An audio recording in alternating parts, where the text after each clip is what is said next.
हम अक्सर किसी पुराने रिश्ते के खत्म होने के बिल्कुल आखिरी पल के बारे में सोचते हैं। बिल्कुल। लेकिन मेरा मतलब है वो आखिरी बड़ा झगड़ा या दरवाजा पटक कर चले जाने वाला दिन नहीं। हाँ, वो तो बहुत बात की बात होती है। एग्जैक्टली मैं बात कर रहा हूं उस मंगलवार की जो उस ब्रेकअप से महीनों पहले आया था। सही कहा। वो दिन जब उन्होंने अपनी हमेशा वाली चाय की जगह अचानक कॉफी ऑर्डर की थी। हाँ, और बात करते हुए आंखों में नहीं देखा था। वो पल जब कुछ टूटा नहीं था, लेकिन पहली बार कुछ अजीब लगा था। और यही हमारी आज की इस गहन चर्चा का विषय है। बिल्कुल। हम अक्सर मानते हैं कि बड़े बदलाव किसी बड़े धमाके के साथ आते हैं, लेकिन मनोविज्ञान हमें बताता है कि खुशियां किसी शोर के साथ खत्म नहीं होती। उनकी शुरुआत एक बहुत छोटी, लगभग न दिखने वाली दरार से होती है। तो आज के हमारे इस विस्तृत विश्लेषण के जो स्रोत हैं, वो एक कहानी के दो बहुत ही गहरे हिस्से हैं। हाँ, पार्ट 3 और पार्ट 4। सही। Part 3 the shape of almost forever, और हमारा मुख्य फोकस है पार्ट 4 द फर्स्ट क्रैक, जो रिया और कबीर नाम के दो किरदारों के इर्द गिर्द घूमती है। एग्जैक्टली। और आज हमारा लक्ष्य ये समझना है कि कैसे एक परफेक्ट लगने वाला रिश्ता अचानक एक छोटी सी दरार से बिखरने लगता है। और इन घटनाओं से हम इंसानी स्वभाव और संवाद के बारे में क्या सीख सकते हैं।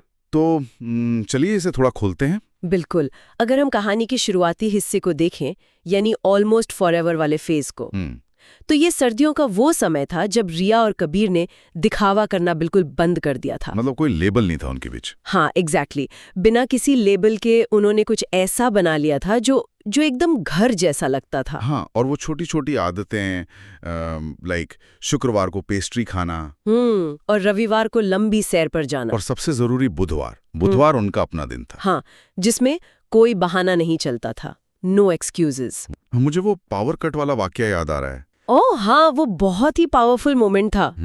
जब अचानक अंधेरा होने पर रिया ने कहा था कि उसे अनिश्चितता से डर लगता है, और कबीर ने जवाब दिया था कि उसे उस चीज को खोने का डर है जिसकी उसे जरूरत है, लेकिन उसे पता नहीं था। एग्जैक्टली। और फिर कबीर का वो मैसेज हम क्या हैं कि जवाब में उसने कहा था कुछ असली, समथिंग रियल। हाँ। तो मुझे ये पूरा फेज ना एक बिल्कुल परफेक्ट जेंगा टावर की तरह लगता है। Jenga tower? वो कैसे? मतलब वो टावर इतना स्थिर दिखता है ना कि हम इस बात पर ध्यान देना ही बंद कर देते हैं कि बुनियाद से छोटे छोटे ब्लॉक्स खिसक रहे हैं। अरे वाह, ये बहुत ही सटीक एनालॉजी है ना? हाँ। और यहाँ जो सबसे हैरान करने वाली बात है वो ये है कि जब सब कुछ तय और सुरक्षित लगने लगता है, तब इंसान मान लेता है कि अब ये कभी नहीं टूटेगा। और वो कोशिश करना बंद कर देता है। बिल्कुल। अत्यधिक आराम एक झूठा एहसास पैदा करता है कि अब सब परमानेंट है। और फिर आता है वो बुधवार जो सब बदल देता है। The first crack. हाँ, वो बुधवार रिया कैफे में 10 मिनट पहले आती है। और वो बिना कहे कबीर की पसंद की कॉफी ऑर्डर कर देती है। क्योंकि उसे पता था कबीर कभी लेट नहीं होता। वो इंतजार करती है 5 मिनट, 10 मिनट, 20 मिनट। फिर रिया टेक्स्ट करती है, तुम कहाँ हो? कोई जवाब नहीं आता। और कबीर लगभग 1 घंटे की देरी से आता है। 1 घंटा। और उसका जवाब क्या था? मैं किसी जरूरी काम में फंस गया था। और रिया का सवाल था, इससे ज्यादा जरूरी? और कबीर तुरंत डिफेंसिव हो जाता है। वो कहता है, क्या हम इसे एक समस्या ना बनाएं?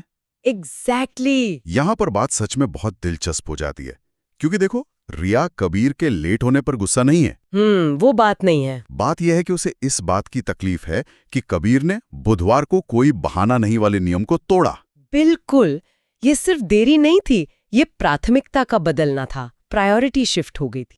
हाँ, मतलब रिया को लगा कि अब वो उतनी जरूरी नहीं रही। और कबीर का ये कहना कि मेरे पास टेक्स्ट करने का मौका नहीं था, ये दिखाता है कि वो पीछे हट रहा है। और रिया का जवाब हमेशा एक मौका होता है। ये वो पल है जहां शब्दों के बीच एक अदृश्य और तीखा सन्नाटा आ गया है। एक ऐसा सन्नाटा जो बहुत कुछ कह रहा था। बिल्कुल। इसके बाद जो होता है वो और भी ज्यादा दिलचस्प है। हाँ, मतलब पहली दरार आ चुकी है और अब व्यवहार में बहुत ही सूक्ष्म बदलाव आने लगते हैं। ऊपर से तो सब नॉर्मल दिखता है ना? वे मिलते हैं, हंसते हैं। लेकिन रिया अब नए बदलाव नोटिस करने लगती है। कबीर का बार बार फोन चेक करना। हाँ, वो स्क्रीन के पीछे छुप रहा था। और बातचीत के बीच में वो अजीब सी खामोशी जो पहले कभी नहीं थी। इसे हम इमोशनल विड्रॉल कहते हैं। वो शारीरिक रूप से वहां था, लेकिन मानसिक रूप से नहीं। और फिर कबीर एक बहुत बड़ा खुलासा करता है। वो नई नौकरी वाली बात। हाँ, वो कहता है कि वो किसी दूसरे शहर में एक अधिक स्थिर नौकरी के बारे में सोच रहा है, मोस्ट स्टेबल जॉब। और जब रिया पूछती है कि उसने पहले क्यों नहीं बताया, तो कबीर का जवाब होता है कि वो इसे बड़ा मुद्दा नहीं बनाना चाहता था। अगर हम इसे एक बड़ी तस्वीर से जोड़कर देखें तो ये दूरी सिर्फ एक नए शहर के बारे में नहीं है। तो फिर किस बारे में है? ये उस गैप के बारे में है जो तब बनता है जब आप किसी को अपनी जिंदगी के अहम फैसलों से बाहर कर देते हैं। मतलब वो रिया को अपनी कहानी से निकाल रहा था। अनजाने में ही सही, लेकिन हाँ, वो जानकारी छुपा रहा था, जो कि रिश्तों में दूरी का सबसे बड़ा संकेत है। ये तो बहुत डरावना है ना? क्योंकि फैसला लेना बड़ी बात नहीं है, फैसले में शामिल न करना बड़ी बात है। एग्जैक्टली। और यही बात हमें कहानी के अंतिम हिस्से की तरफ ले जाती है, वो ब्रेकिंग पॉइंट। हाँ, जब रिया उससे पूछती है, अगर तुम चले गए तो तुम इस स्थिति से क्या उम्मीद करते हो? और पहली बार कबीर के पास कोई जवाब नहीं होता। वो कहता है मुझे नहीं पता। ये अनिश्चितता का सबसे बड़ा उदाहरण है। और फिर वो अंतिम बातचीत होती है। रिया पूछती है, तुम जाने वाले हो, है ना? और कबीर फिर कहता है मुझे नहीं पता। तब रिया बहुत ही शांत आवाज में कहती है, तो तुम्हें जाना चाहिए। Then you should. तो इस सब का आखिर मतलब क्या है? मतलब?